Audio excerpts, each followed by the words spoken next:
All right, here we go. Welcome to the playoffs. 14 teams are getting ready for battle, and so is our team. Teddy is bringing the stats. Mariah's bringing the sass, and Jack is here too. He actually has a new shirt. He looks pretty handsome. All right, it's go time. Beat the Odds starts right now. From our Las Vegas studios, this is Beat the Odds, sponsored by Superbook at the Westgate Las Vegas Resort and Casino, and powered by Sports Grid. First thing he says, feel my new shirt. It looks like the rest of them I know, that he owns. You guys will see here in a second. Welcome inside our Las Vegas studio. There's some hair floating around. I'm Dave Hall. And I'm Mariah Janos. We're fired up today. Clearly, it's playoff time in pro football. 14 teams still standing. The big question, can anyone knock off Kansas City? Can they? Yes. Will they? We'll see. It's going to be a fun 5 weeks to find out. So coming up on today's show, Teddy has his secret system to bet Wildcard Weekend. Jack in his new shirt looking at some game totals he likes. Plus, we'll have our player prop showdown and best bets. And as always, I will be chatting with Brandon Marshall about surprises and predictions for this Wildcard round. Plus, Sports Grid is here too. Hey Vegas, we're excited to beat the odds with you guys once again. Coming up, Joe Lisi and I will talk about the incredible rookie season for Jaden Daniels and what to expect in the postseason and what a struggling Cooper Kupp means for LA. So sit tight and we'll join you guys in a bit. It's back out to the crew in Vegas. Nice, right? So soft. Aerodynamic. Feel him, Teddy. Feel him. The average guy watching this shirt would be amazed at how much money I make betting on sports. Because you make it sound like, here, Jack got a new shirt on. Let's get after that for a while. So it's like the same shirt. T-shirts, baby. T-shirts. There we go. There you go. I go a little bit more formal because I'm not doing the coat. But we are in the playoffs. It's so playoff time, boys. Time to pick it up both garment-wise and betting-wise. Yeah, time to dress up a little bit for sure. And I want to start talking about a simple, secret wild card system that works. It's called strength of schedule. Which teams face the tougher foes and are more battle tested when it comes to the postseason? Since 2002, the teams that have faced the tougher strength of schedule in the regular season, 58, 33, and 2 against the spread. The much tougher schedule, when there's 10 or more differences in places between the two teams, 32 and 11 against the spread. So they've done very, very well when you talk about the battle-tested teams versus a team that feasted on weaklings. It's a system that makes sense. So this year, based on my priority numbers, the week the games were played, the biggest strength of schedule differences, Green Bay versus Philly. Green Bay has a big edge over Philly. And Tampa over Washington. The two teams from the NFC East faced arguably the two weakest slates in the entire league this year. Look at Teddy just cannonballing into the stats. I mean, we're going from my shirt, he's cannonballing in, now we've already got it going. I think the point, though, is that you're going to have a lot of information this time of year, and specifically this round. It's what information can you use to benefit you making money versus what should you kind of brush aside. Underdogs outperforming favorites, generally speaking. Quarterbacks that have never had playoff experience normally don't do well against quarterbacks that have had playoff experience. So those are some of those things that make a little bit of practical sense, but also can help you through this first round. You know what adds a little weight to Teddy's stats is his goatee that has been growing out. It's looking good, my man. He took No Shave November and thinned it down. Yeah. Worth noting, do I get time for a couple of yeah. So the smaller strength of schedule edges would be Houston plus against LA and Buffalo minus against Denver. So Houston and Buffalo have the edges, tougher schedule. The other two games, Baltimore, Pittsburgh, both very tough. In fact, the two toughest slates of any playoff team this year. And LA and Minnesota were both middle of the pack, so no real edges for those two. Strength of schedule, and then also road favorites. Not a place you want to look in this opening round. They normally don't do well as we head into the playoffs. So be careful about, remember parity in the league. Even though it's been a great year for the public, be careful as we head into the playoffs. All right, we're going to do a deeper dive into a couple of the games coming up in the next segment. In the meantime, it's also playoff time for Vegas sports books. They really have to lock in on these games. Mariah is at the Superbook Westgate, Las Vegas. Thanks, Dave. I'm here with Vice President of Race and Sports here at the Superbook at the Westgate, Mr. John Murray. All right, the regular season has concluded. I know you're cheering about that, but I want to talk about the handle. Is there a difference between the handle you guys see in the regular season versus the postseason in pro football?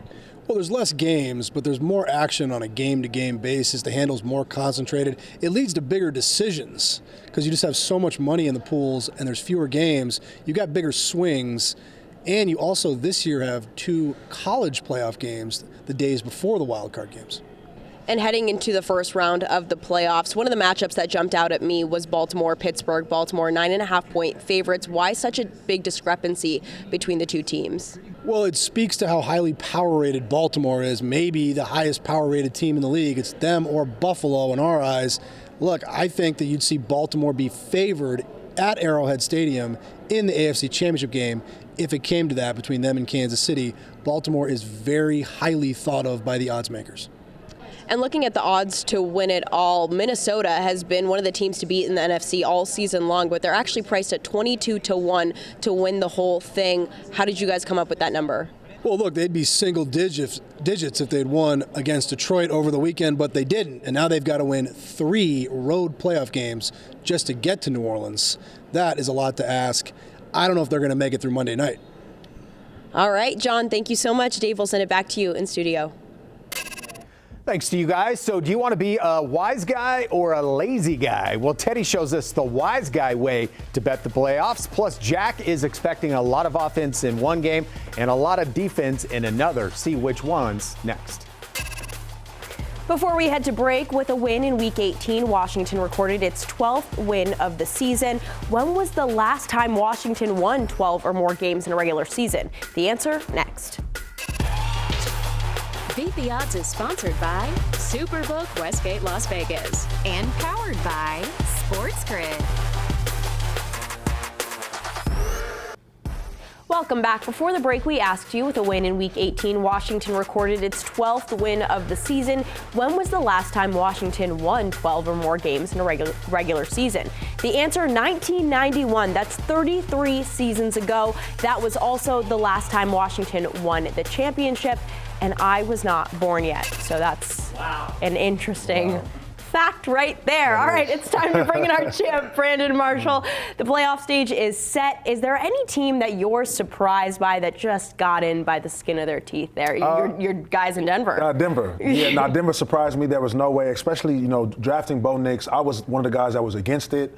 But, hey, I was wrong, and I'll admit to being wrong, but I'm happy about it. So I think they got in by the skin of their teeth, but I'm really excited. 8 seasons since they've been in the playoffs, so I'm really excited about it. Yeah, he's looked great all season long. Now, I want to talk about one of those interesting matchups on the slate.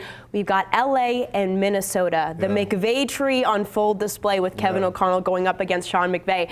Does O'Connell have what it takes to beat the guy that taught him what he knows? So, we saw what happened earlier in the season. I think LA they definitely handled Minnesota. Yeah. I think obviously Minnesota has a good defense. Sam Darnold has been playing well, Justin Jefferson, all of that. But LA is a dangerous team. When I watched Detroit play Minnesota, I literally said the loser of this game will probably go to LA and lose. So I have the sensei beating the student.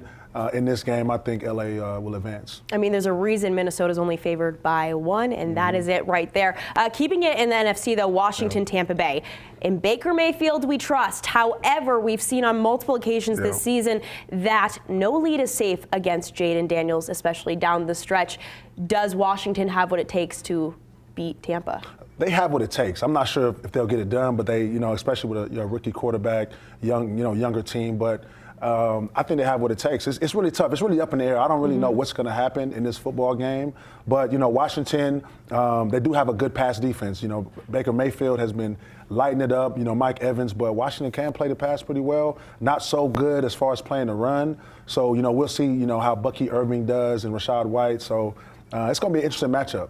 Yeah, it's going to be a wild card weekend. Brandon, thank you so much. All right, Jack says betting playoff totals can be easier than betting sides.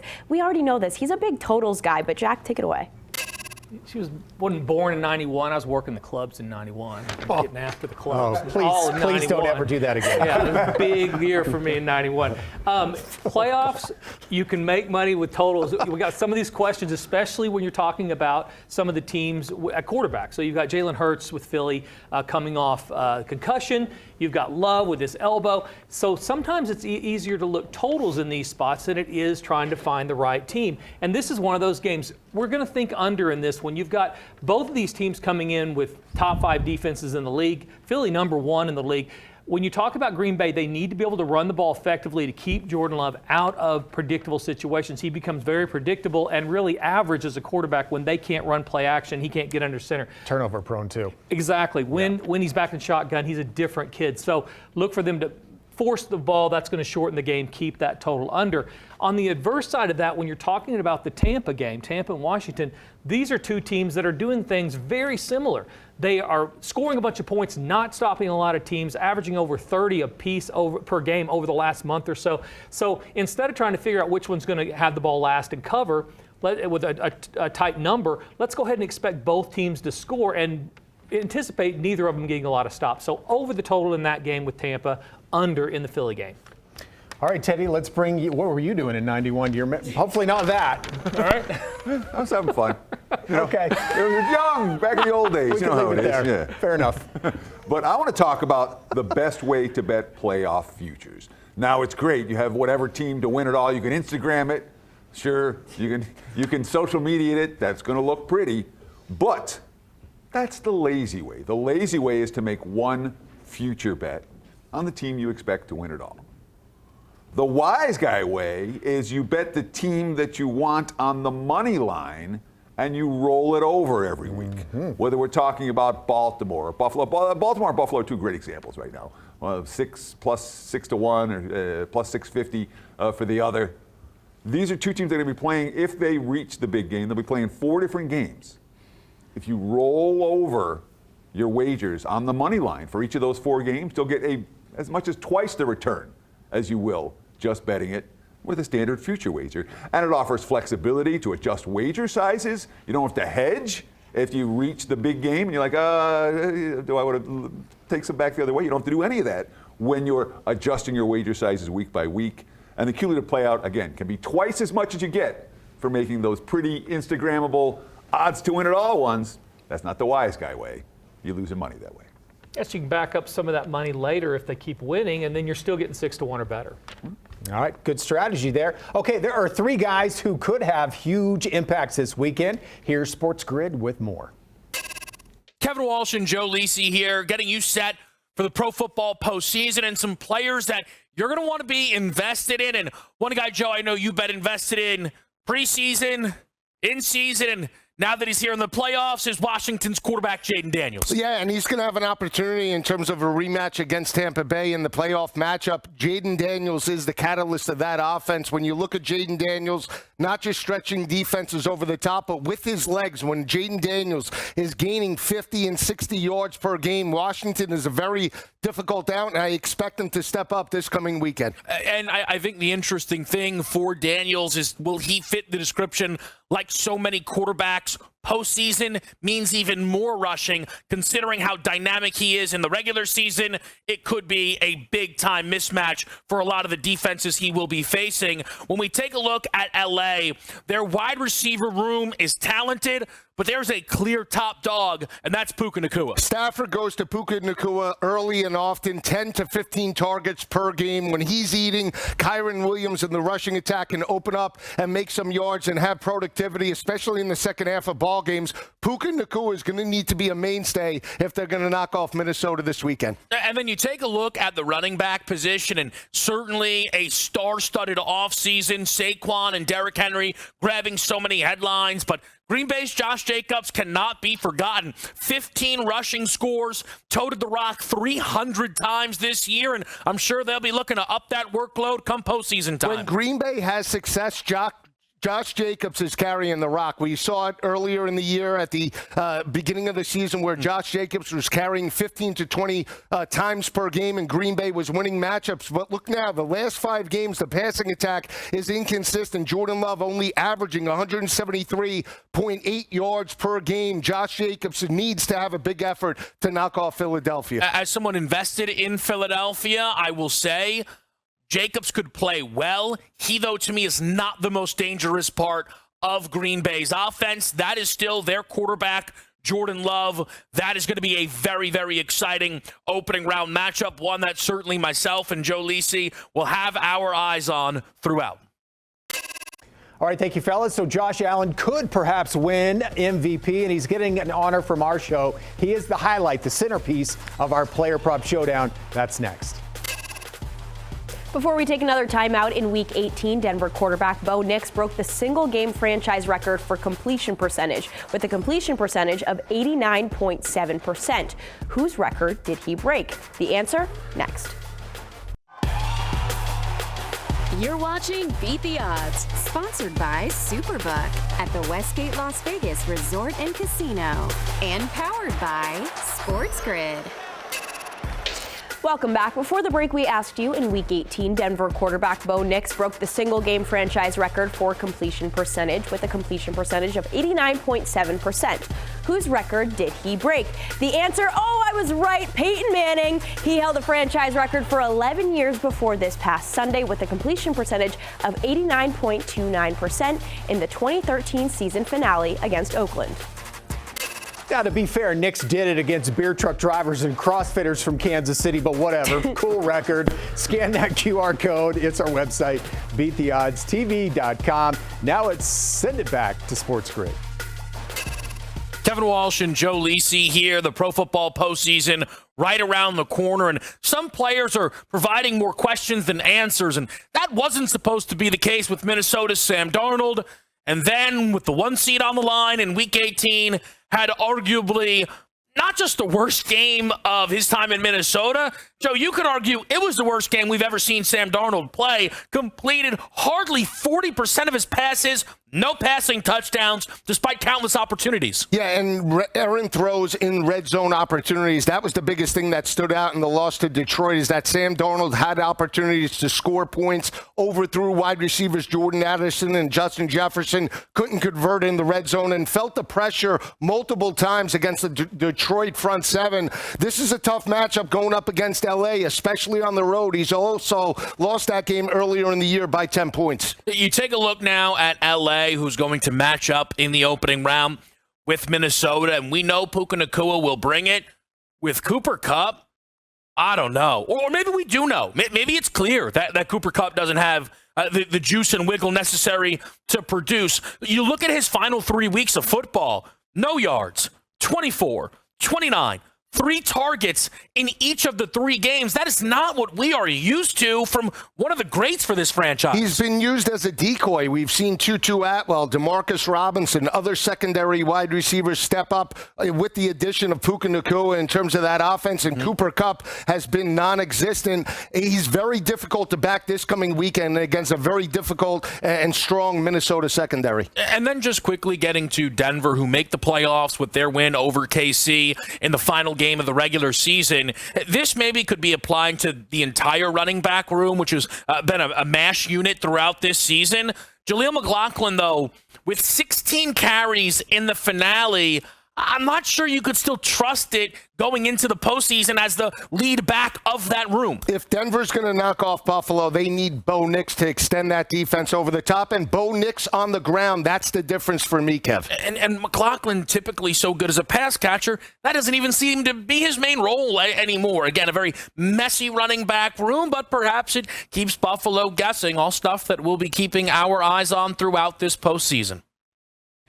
It is now time for the most scintillating 60 seconds of sports betting TV. Teddy, Jack, our player prop showdown. Today, you guys will debate Josh Allen.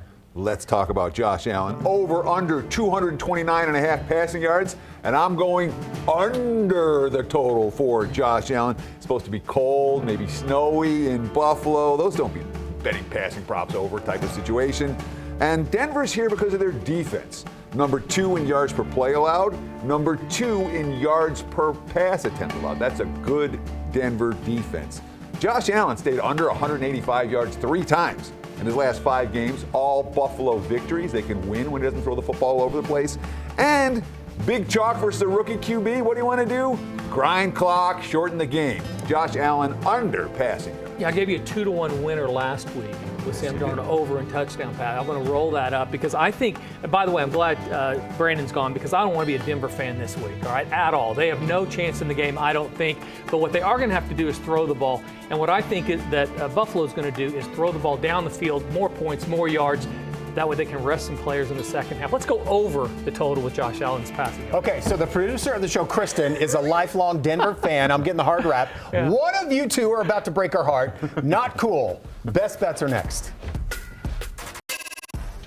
All right, welcome back to Beat the Odds. Look, we've had a good show, right? We all agree we've had a good show, and now we're going to kind of end it on a bad note. Yeah, it's a rough note for our producer, Kristen, who's a huge Denver fan. You mentioned it last block. Her little boy loves him too. You don't want to disappoint the children. So we're going to start with the person who isn't talking about Denver in a negative way, Teddy.